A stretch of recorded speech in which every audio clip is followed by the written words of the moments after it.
ക്രൈസ്തവർ വിശുദ്ധവാരത്തിലേക്ക് പ്രവേശിക്കാൻ ഒരുങ്ങുമ്പോൾ കൂടുതൽ നിയന്ത്രണങ്ങളുമായി ഭരണകൂടം രംഗത്ത്.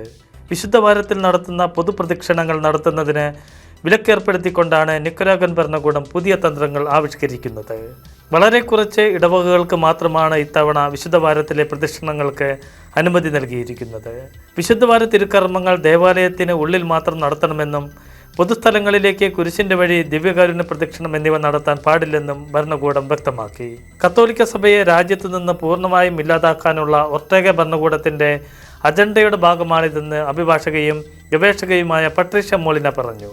സാധാരണയായി വിശുദ്ധവാരത്തിൽ നിക്കരാഗയിലെ നഗരവീഥികൾ കുരിശിൻ്റെ വഴികളാലും ദിവ്യകാരുണ്യ പ്രദക്ഷിണങ്ങളാലും സജീവമായിരുന്നു.